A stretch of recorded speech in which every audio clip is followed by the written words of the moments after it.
You stop procrastinating. Not for an afternoon. Not until the next notification. For 30 days, you do every single thing the moment it needs doing. No more opening your textbook at 11 p.m. for a chapter you were supposed to read at 4. No more watching the deadline tick closer while you lie in bed refreshing the same 3 apps. No more telling yourself you work better under pressure. For 30 days, you are the version of yourself everyone keeps saying you could be. But there's a problem. Nobody warned you what that version actually costs. Day 1. Your alarm goes off at 6 a.m. You actually get up. Not because you want to. Your body is screaming at you to hit snooze, to bargain with yourself the way you always do. 5 more minutes, then 5 more, then 20. Then you skip breakfast entirely. But you don't. You swing your legs off the bed. The floor is cold. You stand, and you feel nothing. No rush, no clarity, no cinematic transformation. Just a vaguely nauseous awareness that it's early, the house is quiet, and your revision notes are right where you left them 3 weeks ago, buried under a hoodie and a charging cable. You sit down, open the textbook, read 2 paragraphs. Then something strange happens. Your brain starts panicking.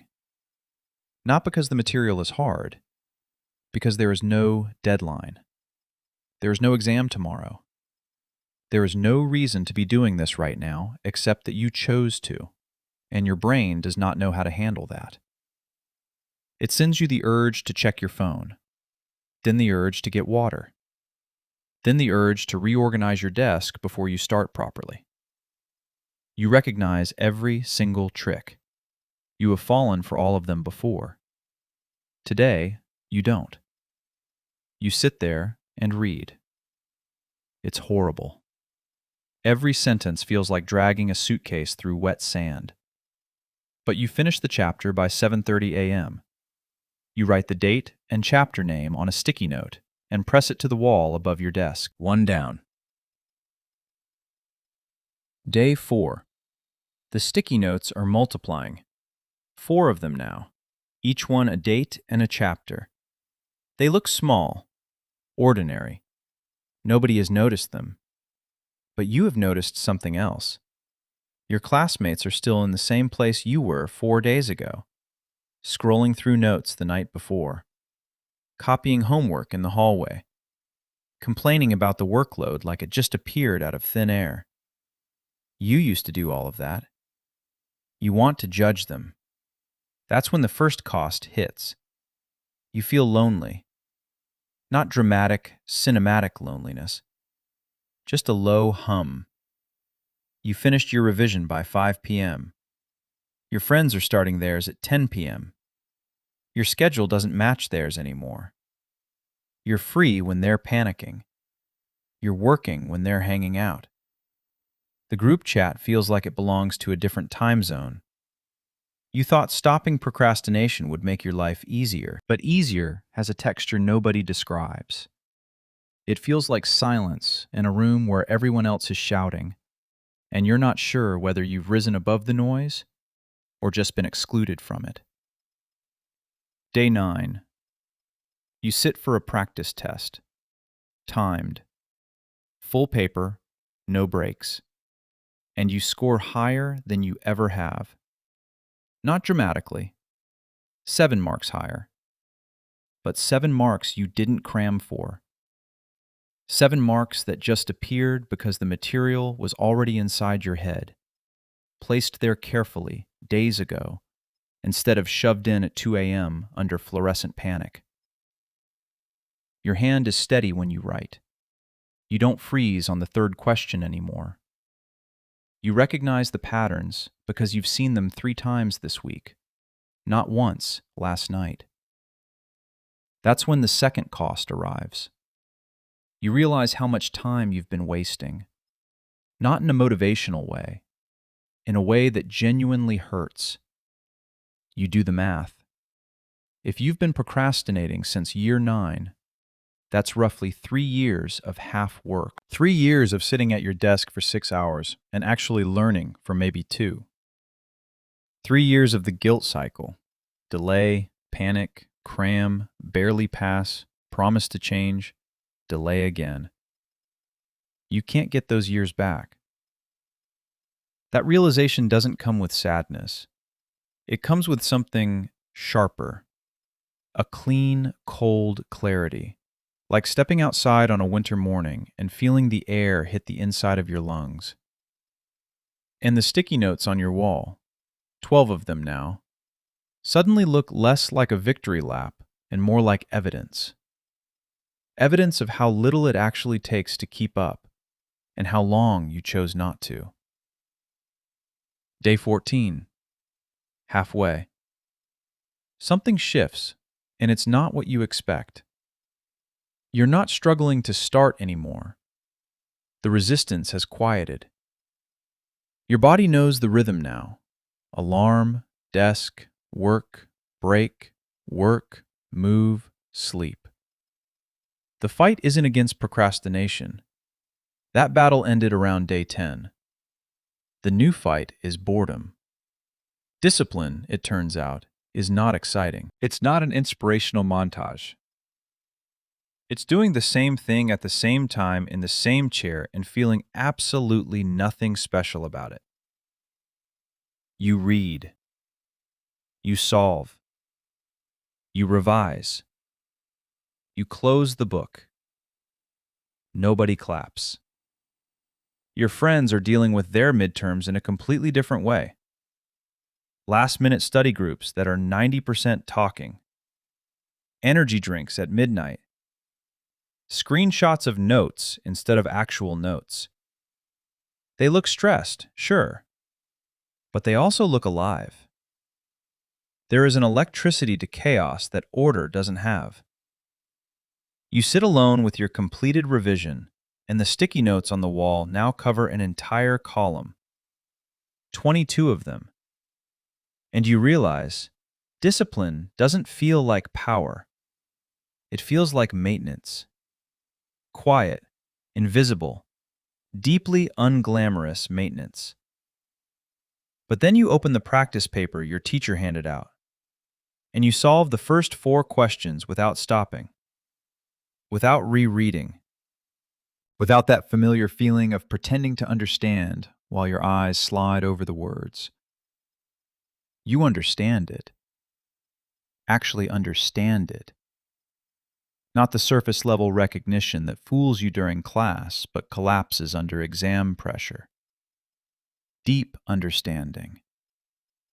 The kind where someone could phrase the question 5 different ways and you'd still get it. Because you didn't memorize the answer. You learned the structure beneath it. That's the trade. Excitement for understanding. Chaos for calm. Speed for depth. Most people will never make that trade. You almost didn't. You close the book. Your phone buzzes. A friend sending a meme. Another one complaining about the teacher. The usual noise. You smile, reply, put it down. 3 months ago, that phone would have consumed 2 hours. Today it gets 2 minutes. Not because you have willpower, because you have something better. You have proof that the other side exists, and you've already crossed over. Day 21. You take a mock exam. Full duration. Full syllabus. No notes, no shortcuts, no prayers. You finish 20 minutes early. You have never finished early. You have never been the student who sits calmly while everyone else is still writing. You usually are the one asking for 5 more minutes, scribbling in the margins, heart racing. Today you put your pen down, lean back, look at the paper, and you trust your answers. Not because they're perfect, but because every one of them was placed by a version of you that showed up 3 weeks ago and didn't stop. That night, you add a sticky note to the wall. Day 21. And you notice the first one, day 1, slightly curling at the corner, the ink a little faded. That version of you, the one who sat down at 6 a.m. with nothing but nausea and cold feet, feels like a stranger now. But you remember the floor. You remember the silence. You remember how much it didn't feel like a beginning. That's when the third cost arrives, and it's the one nobody ever talks about. You realize you can never go back. Not because someone is forcing you, because you have seen what happens when you actually try. You have seen the gap between who you were and who you are across 21 sticky notes, and you can't unsee it. Every time you want to delay something now, every time your brain offers you the old deal, do it later, there's still time. You'll know the price. You'll know exactly what it costs because you've been on both sides. The old you is comfortable. The new you is effective. And those two things might never be the same person. Day 30. You wake up. No alarm. Your body just knows now. You don't reach for your phone. You reach for your pen. The wall above your desk is covered in sticky notes. 30 of them. Some crooked, some barely legible. One has a coffee stain from the morning you almost broke. Together they look like nothing. Scraps of paper in bad handwriting. Separately, they are the most honest record of effort you've ever made. You take down the first one. Day 1. You hold it. The paper is soft from a month of humidity and neglect. The ink says the chapter name, the date, nothing else. But you remember what it felt like. You remember the cold floor, the quiet house, the sickening absence of urgency. And you understand something that none of the study tips or time management videos or motivational compilations ever told you. Procrastination was never about laziness. It was about fear. Fear that if you actually tried, really tried, not the performance of trying, but the boring daily act of it, you might still not be good enough. Procrastination gave you an excuse. It was a safety net made of wasted time. If you failed, it was because you didn't try, not because you couldn't do it. You took away the net. You tried, and you didn't fail. But you also didn't become someone new.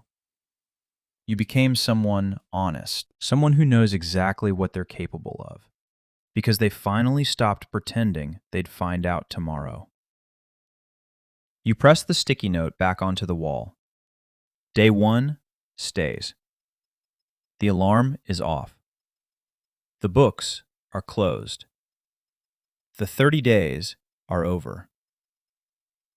But the chair is still there. The desk is still there. And tomorrow, you already know. You'll sit down again. Not because it's easy. Not because you've been fixed. Because now you know that the opposite of procrastination isn't productivity. It's trust. Trust in the version of you that shows up before the deadline forces you to. And that version has been waiting. Quietly. For a very long time. Procrastination was never the problem. It was the last place you could hide from finding out what you're actually capable of. And maybe that is the part nobody tells you. Showing up gets easier when you do not have to fight every chapter alone. When something refuses to make sense, Tuition Guru Cool gives you a place to ask, retry, and understand it at your own pace. No waiting for the next class. No pretending you understood. No feeling stupid for asking the same thing twice. Just a question, an explanation, some practice, and one less excuse to push it to tomorrow. If you want a tutor that is there when you actually sit down to work, the link is in the description.